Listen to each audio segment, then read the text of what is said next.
Video 2 of my 7-day challenge.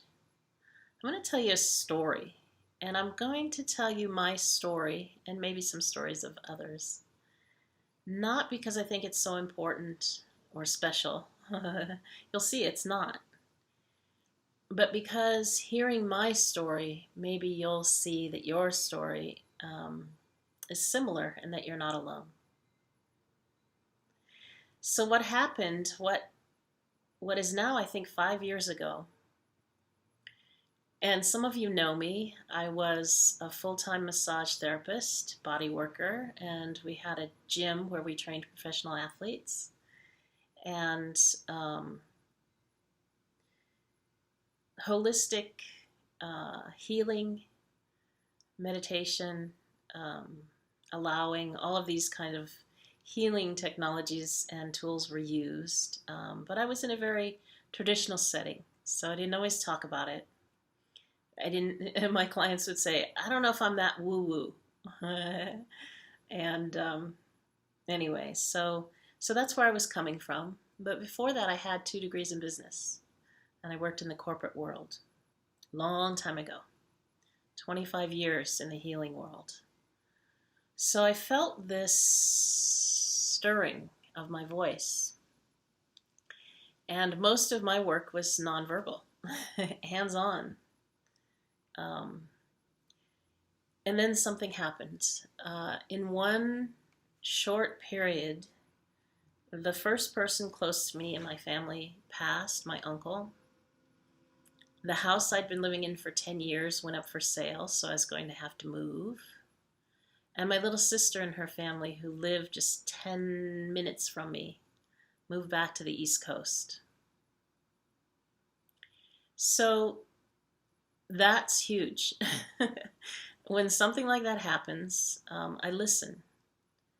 And obviously what this was telling me was, where are you going to live now? I mean, literally and also figuratively. And after 30 years off and on in California, most of the time spent in California with a couple of trips to live overseas, I was considering moving back to the Midwest to be closer to my dad, who was actually older than his brother who had just passed. And I thought, why not? Because look, I'm free. My family's not near me anymore. I need to find a new place to live anyway. And I also know that when I'm wondering about a change, it's good to just start moving. So this movement and change and letting things go, I got rid of all my furniture. I came to the Midwest 4 years ago now with my books, my kitchen stuff, my massage table, and my clothes. The things that are most important to me. But before I came here, I went to 2 different retreats or conventions. The first one was called Experts Academy. It's by a brilliant man in the field of online business. And it was 4 days long. And the second one was also 4 days long. It was called, at that time, it was with Shamali Arda of awakeningwomen.com.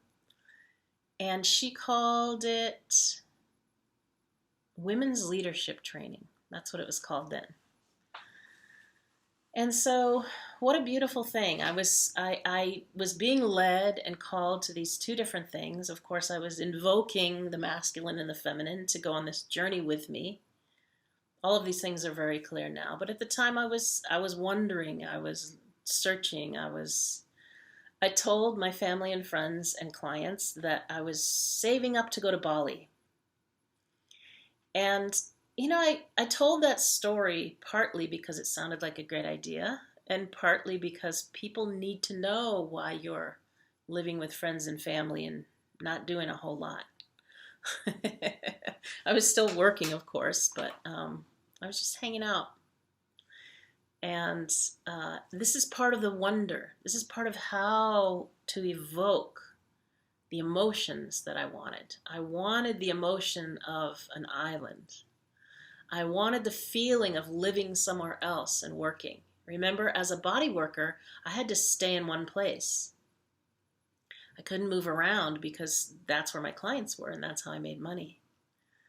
So all of this is starting to brew, sort of threw it in the pot of alchemy, and it was cooking. And you know how cooking can feel when it's your alchemy. You're behind in that little pot. Interesting thing though, just quickly, the first retreat was fabulous. It was kind of a Tony Robbins meets online marketing. But we sat our butts in seats for about 10 hours a day, 4 days in a row. Whew. I was exhausted. And, I was reminded that I knew some of these things about marketing, and it was exciting to be online, and I loved it for that. A great program. But about 2 weeks later, coincidentally, I was at this other place, and we arrived at this beautiful, up a winding mountain road, beautiful little hotel, retreat center, fabulous rooms, wonderful women that we were rooming with. Of course, there was no option to look for a roommate at the men's retreat. This is all very archetypal. I'm not talking about men and women. We're just talking about like these archetypes that were popping up into my life. And for those 4 days, we chanted and we communed and we worked together. We danced, we touched, we did massage. This was women's leadership. This is how it was being presented to me. And the first little seed of what I might do was born. In retrospect, I see that. What I did know, and I even spoke about, was this fascinating thing that was happening at the men's retreat, where they were talking about communion and healing and presence and intent and consciousness and intuition. And I know 1,000 women who already know that. We've been studying for 20, 30 years. The healers, the coaches, the artists. And this is what's new in marketing. I couldn't wait to share it. That was the seed. I wonder.